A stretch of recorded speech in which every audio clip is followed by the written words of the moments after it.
बहुत ही एक दुख की घड़ी है, अफसोस की घड़ी है। एक बहुत बड़े मुजाहिद, बहुत बड़ी आवाज़ फ़लस्तीन के लिए और बहुत बड़ा सहारा फ़लस्तीनियों का, मैं कहूँ तो गलत नहीं होगा, इस्माइल हनिया अब हम में नहीं रहे, उन्हें शहीद कर दिया गया, असैसिनेट कर दिया गया। Your take on this sir. इन्ना लिल्लाहि व इन्ना इलैहि राजिऊन। और ये बहुत बड़ा यानी ताज़ियत का मुकाम है, अफसोस का मुकाम है। वो तो शहादत पा गए हैं तो जन्नत में चले गए इंशाल्लाह। और इस्माइल हनिया तो वो शख्सियत है जिन्होंने अपना पूरा खानदान और पूरा सब कुछ निछावर कर दिया। जब तक अंदर उनको मौका मिला उन्होंने अंदर काम किया, और फिर जो हमास ने तंजीमी फैसला किया कि 2-3 हिस्सों में हमास को तकसीम किया जाएगा, एक सियासी फ्रंट होगा जो बाहर होगा, एक अंदर का फ्रंट होगा, एक लेबनान होगा। इन तमाम चीजों को जो है वो पेश नजर रखते हुए एक जबरदस्त स्ट्रेटेजी के साथ इन लोगों ने काम किया। और आप ये देखें कि इसराइल की ताकत, अमेरिका की ताकत और बदकिस्मती से मुस्लिम मुल्कों की भी खामोशी वो ताकत बनकर इसराइल की दहशतगर्दी को सपोर्ट कर रही है ना। इस सब के मुकाबले में एक तहरीक खड़ी हुई है एक छोटे से हिस्से के ऊपर, और वो पूरी उम्मत का फर्ज किफाया अदा कर रही है और डटकर खड़े हुए हैं। और अगर कोई ये समझ रहा है कि इस्माइल हनिया को शहीद करके वो हमास की ताकत को तोड़ देंगे या वो फलस्तीन की इस आजादी की तहरीक को खत्म कर देंगे, तो वो भूल है सबकी। इसलिए कि एक इस्माइल हनिया के शहीद होने से कई लाख इस्माइल हनिया पैदा होते हैं। अभी मैं अपनी पूरे तजर्बे की बुनियाद पर और तारीखी तजर्बे की बुनियाद पर ये बात कर रहा हूं। बिल्कुल ठीक है। ऐसी तहरीकें ऐसे वाकयात से नहीं दबा करती, बल्कि उनको तकवीयत मिला करती है। जो शहीद का लहू है वो मजीद ऐसी तहरीकों को तकवीयत देता है, इसमें कोई दो राय नहीं है। अच्छा, दूसरी जानिब अब से कुछ देर पहले जब हमास लीडरशिप से हमारी बात हो रही थी तो वो नाला नजर आए, और राइट वे में नाला नजर आए जो दीगर इस्लामी ममालिक हैं उनके किरदार से, क्योंकि इस्लामी ममालिक का इंटरनेशनल इकॉनमी के अंदर, हाफिज साहब आप मुझसे बहुत बेहतर जाते हैं, बहुत बड़ा रोल है। इंटरनेशनल पॉलिटिक्स के अंदर भी बहुत इंपॉर्टेंट रोल है, लेकिन बहुत सारी ऐसी तौजीहात हैं जिसकी बिना पर वो उस तरीके से इसराइल के खिलाफ नहीं खड़े हुए या फ़लस्तीन के हक में जैसे होना चाहिए था और रोल प्ले करते, उनसे बहुत बेहतर शायद मगरिब ने रोल प्ले किया या उनकी आवाम ने। इसका आप पे क्या टेक, आपका क्या टेक है इसके ऊपर? देखिए, पूरी दुनिया में ऐसा हो गया है कि इन लोग जो हैं बाज़मीर इंसान एक तरफ हैं और हुकूमत दूसरी तरफ। चलो मगरिब में तो हम ये कह सकते हैं कि ये सफर तय किया मगरिब में, और पहले तो कंफ्यूजन से प्रोपेगेंडा था तो आवाम भी हुकूमतों के साथ हो जाते थे। और अब आज के दौर में मगरिबी आवाम खुद अमेरिका में, खुद यूरोप में, सुबह ऑस्ट्रेलिया में, सब जगह आप देखते हैं कि लोग फलस्तीन के साथ खड़े हुए। लेकिन मुस्लिम मुल्कों में क्या है? मुस्लिम मुल्कों में तो आवाम फलस्तीन के साथ है, लेकिन एक महदूद हुक्मरान तबका है जिसके अपने मफादात का मसला है और कोई दूसरा मसला ही नहीं है। जब ये कहते हैं ना कि हमारी मईशत का मसला है, तो भाई एक तो सब जगह की मईशत इतनी खराब नहीं है, पहली बात। दूसरी बात ये है कि मईशत अगर मुस्लिम मुल्कों की खराब है तो वो इसी हुक्मरान तबके की वजह से खराब है, ये अमूमी मुसलमानों की वजह से खराब नहीं है। इस हुक्मरान तबके ने हमें इस हाल में पहुंचा दिया पहले, और अब हमारी गैरत का भी जनाजा निकाल देते हैं। ये जब कुछ करो भी नहीं कि मईशत खराब है, तो मईशत तो भाई तुमने खुद खराब की है, तबाह तो तुमने किया है, गुलामी तो तुमने इख्तियार की है, अमेरिका की चौखट पे तो तुम सजदा रेज होते हो, IMF की गुलामी का तोख तो हमारी गर्दनों में तुम लोगों ने डाला हुआ है। एक ही तबका है ना, मुख्तलिफ पार्टियों में और मुख्तलिफ हुकूमतों में मौजूद होता है। तो अभी मैं पूछता हूँ कि अब भी अगर ये 40 मुल्कों की इस्लामी फौज जिसके सरबराह राहिल शरीफ साहब थे, अगर वो कोई स्टेटमेंट तक नहीं देती है, तो उन्होंने कहा था कि हम टेररिज्म के खिलाफ ये फोर्स बना रहे हैं, तो इसराइल क्या टेररिज्म नहीं कर रहा? ये टेररिज्म नहीं है कि किसी मुल्क की टेरिटरी में आप जो है वो मिसाइल फेंके। ये टेररिज्म नहीं है कि 50,000 बच्चों को, औरतों को शहीद कर दिया जाए। ये टेररिज्म नहीं है कि आपने सारी नाकाबंदी की हुई और कहत पड़ा हुआ है, वहां पर पानी नहीं पहुंचने देते हैं, अस्पतालों पे बमबारी करते हैं। इसके बाद वो किस लिए ये फौजें हैं, किस लिए तनख्वाहें लेती हैं, क्यों ये हमें बदनाम करते हैं? ये उम्मत के रास्ते में रुकावट बने हुए हुक्मरान तबका है जो आकर खड़ा हो गया है। लेकिन उन्हें ये समझना चाहिए कि अगर उन्होंने तर्जुमानी नहीं की इस्लाम की और उम्मत की, तो एक लावा है जो हर तरफ से फटेगा, फिर कोई भी नहीं बच सकेगा।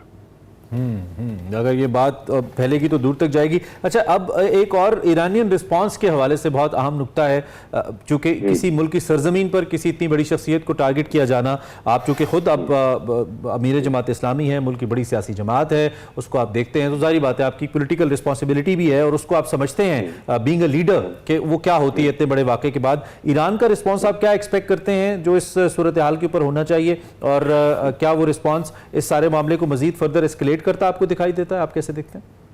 देखें, ईरान में जाहिर है पूरी एक कौम है, एक हिस्ट्री है और एक उनका एक सिस्टम है। वो जज्बाती फिजा में फैसला नहीं करते, वो बहुत वेल थॉट आउट हैं और मेरा ख्याल है उनका रिएक्शन आएगा और बहुत ही कैलकुलेटेड होगा और वेल डायरेक्टेड होगा। और हमें तवक्को भी है ईरान से, इसलिए कि जब उनकी सरजमीन पे अंदर घुस के ये वाकया हो गया है तो कल तो वो किसी को भी टेरर करार देकर ईरानी हुकूमत में से भी जो है वो मिसाइल फेंकते रहें और आप सिर्फ तहकीकात करें, ये तो नहीं होगा ना।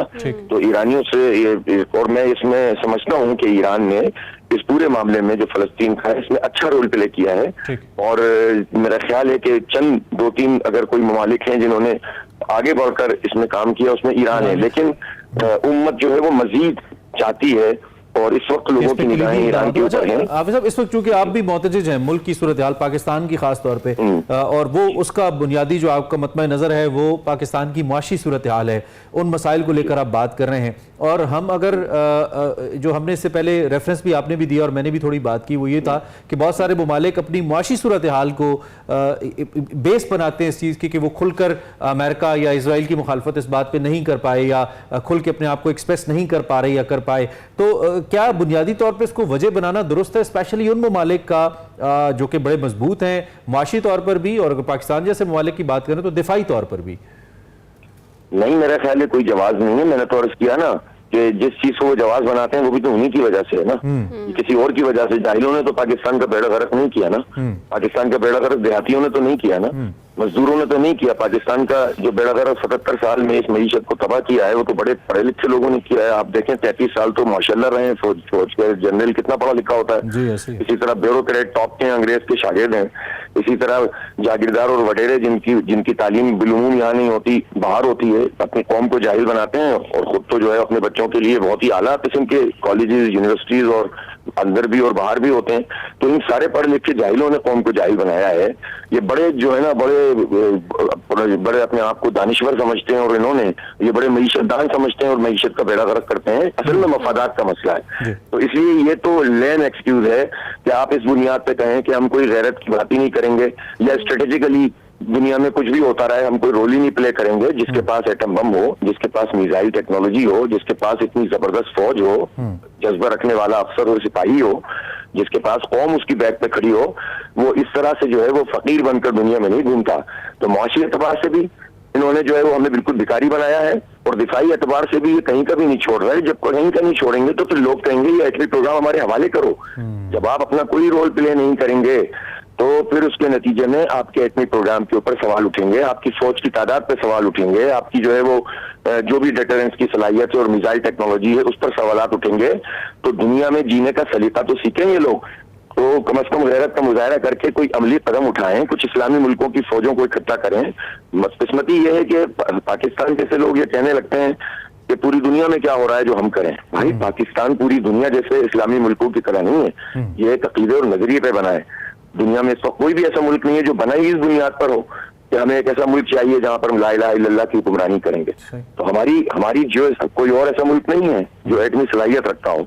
हमारा जब एटम बम का धमाका हुआ था ना तो पूरा आलम अरब उठकर खड़ा हो गया था, पूरी दुनिया का मुसलमान उठकर खड़ा हो गया था कि हमें एक ताकत मिल गई है। तो हम तो अपनी ताकत को खुद ही कमजोर कर रहे हैं ना, और सिर्फ मईशत का बहाना बनाकर कब तक इस तरह से करते रहेंगे। बहरहाल ये पूरी कौम अलमिया है और इस अलमिया में कौम को रास्ता दिखाने की जरूरत है, चाहे वो माशी हवाले हो, चाहे वो जो है वो ये ईमान के और जो है वो उम्मत के साथ जुड़ने के हवाले हो। जमात इस्लामी अपनी खिदमत पेश करे। मेरा आखिर में सवाल भी यही था, जो फ़लस्तीनी अवाम है उनके लिए बतौर एक बड़ी सियासी पार्टी, और जारी बात है आपकी जमात का नाम भी जमात इस्लामी है, नज़रियाती जमात है, आप क्या पैगाम देना चाहेंगे तमाम हमारे जो फ़लस्तीनी बहन भाई हैं इस क्रूशल टाइम के ऊपर, क्या मैसेज होगा आपका? पूरी दुनिया के लोग साथ हैं आपके। फलस्तीनी लोगों से हम कहना चाहते हैं, जमात इस्लामी तो ज़ाहिर एक पार्टी है, लेकिन पूरी पाकिस्तानी कौम उनके साथ है, पाकिस्तान का बच्चा बच्चा उनके साथ है, पाकिस्तान की अफवाज उनके साथ हैं। फैसले अलग हैं जो लोग करते हैं, लेकिन आपके ख्याल में किसी भी फौजी से आप पूछेंगे तो उसका दिल इस वक्त फलस्तीनियों के साथ धड़कता है। किसी भी ब्यूरोक्रेट से जो निचली सतह के लोग होते हैं, जो मफादात का सौदा नहीं करते, वो उनके साथ मौजूद। तो अल्हम्दुलिल्लाह पूरी उम्मत इस वक्त उनके साथ खड़ी है, बल्कि पूरी दुनिया के बाज़मीर लोग खड़े हुए हैं। तो ये तो बहुत मुश्किल वो हालात में है, लेकिन मुझे यकीन है कि इस अंधेरे के बाद जरूर बहुत रोशनी पूरी दुनिया में आएगी। ये शहादतें रास्ता कभी भी नहीं रोकती। अगर शहादतों से रास्ता रुकता तो जो उनके कायद थे ना शेख यासीन, उसके बाद खत्म हो जाते हैं। उसके 2 हफ्ते बाद उन्होंने अब्दुल अजीज रिंतसी को शहीद किया था, तो हमास खत्म हो जाती। तो ये शहादतें, खुद इनके खानदान के कितने लोग शहीद हो गए, खुद कितने हमास के लोगों को उन्होंने शहीद कर दिया, लेकिन वो मजीद ताकतवर बनकर सामने आए, इसलिए कि हक पर खड़े हुए हैं, सच पर खड़े हुए हैं, पॉलिटिकल लोग हैं, जमहूरियत पसंद है, जमहूरियत के जरिए से जीतना चाहा तो दुनिया ने इनको आने नहीं दिया और मुस्लिम ममालिक ने सपोर्ट नहीं किया। हमास तो इलेक्शन जीती थी ना, इसको टेररिस्ट कैसे कह सकते हैं आप? इसी तरह से ये हर एतबार से खिदमत करते हैं, अपने लोगों के साथ खड़े होते हैं। 40-45 हजार लोग तो ऑन रिकॉर्ड है, बल्कि एक डॉक्टर ने कहा है 92,000 शहादतें। कोई एक आदमी भी गजा से नहीं आया, बच्चा औरत, जो आकर कहे कि हम इसराइल के आगे सरेंडर करते हैं। ये हमास की ताकत है, इस ताकत को दुनिया की कोई ताकत नहीं तोड़ सकती। मुझे इसी तरह यकीन है जिस तरह सूरज निकलता है। बिल्कुल ट्रू। आपका बहुत शुक्रिया अमीर जमात इस्लामी हाफिज नईमुर रहमान साहब, आपने इस अहम मामले पे अहम मौजूद